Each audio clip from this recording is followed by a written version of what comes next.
But we're joined now by FEMA External Affairs Director Mike Caponari, who's stationed here in Western North Carolina. Mike, thank you for joining us tonight. Really appreciate your time as always.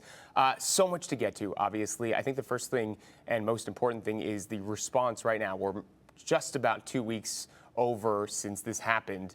A lot of hurdles that have been overcome already, but still some more things to work on. Tell me a little bit about FEMA's response so far and kind of what are the next steps? Sure, Mark, and thanks for having me. Well, I can tell you that as of this morning, we've been able to approve over 71,000 households for just around $92 million in assistance. And those are dollars that go directly to individuals and households. They do not need to be repaid. I want to be clear about that. They do not need to be repaid. And they're really there to help jumpstart the recovery. So we're talking about dollars to help with cleanup. Maybe it's a chainsaw, generator, dehumidifier. Also items like prescriptions, medicine, home repairs. So really we're encouraging as much as possible folks to go and visit that disaster recovery center. And if you applied and there's some additional items that are needed, that's a great place to do it where you can meet in person with one of our specialists.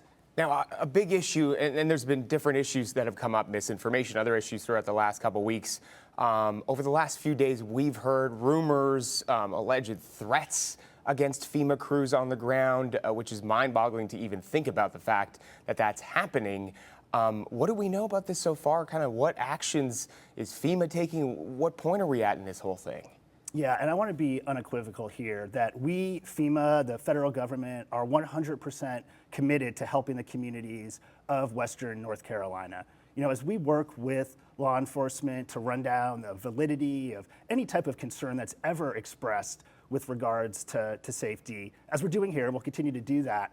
We'll also continue to provide that assistance. For instance, we have 4 disaster recovery centers that are open. We have one in Buncombe, Caldwell, McDowell, and Jackson. More of those will open this week and in the coming weeks. So we're going to be here for the long haul, and we're laser focused on helping the communities with their recovery.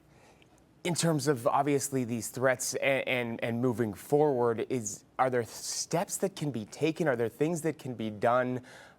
We hope this doesn't happen again, but I mean, obviously, if there is any chance, are there more things that can be done, I guess, on the ground? Or at this point, we're just going to hope this doesn't happen again? Well, when we hear those types of, when we hear that stuff, we will work with whoever the local law enforcement is, really just to verify the validity of what supposedly came out. And we're in the process of doing that with local law enforcement and just continuing to move forward. Of course, safety is paramount for us and the disaster survivors that we're working with, but definitely want to reassure that we are focused and committed on helping the people here of Western North Carolina. Okay, last thing I want to get to, Mike, in terms of, and we talked about this a little bit about a week ago, but when it comes to misinformation, and I want to make this really clear because a lot of people are getting their information from so many different sources these days, especially on social media. Talk to me about that in terms of combating a lot of the misinformation we see out there, where people should really go to get information if they need help from FEMA, because that's crucial, especially in these early stages.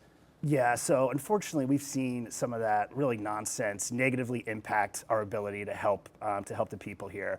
And we've developed a rumor response page. The local officials within Buncombe County, really all of Western North Carolina, to include at the congressional level as well, have been helpful in amplifying that information, just so that folks, they don't have that concern and they can rest assured that we are not going to confiscate your property. We are not taking supplies away from the private sector, which is of course ridiculous. Those are some of our most important partners. And not only that, you're not going anywhere anytime soon. I think it's important for people to know you guys are going to be here for the long run too, as long as it takes. Mike Caponari, thank you so much with FEMA. Appreciate it. Obviously, we'll check in with you throughout this week and moving forward. Appreciate your time. Thank you.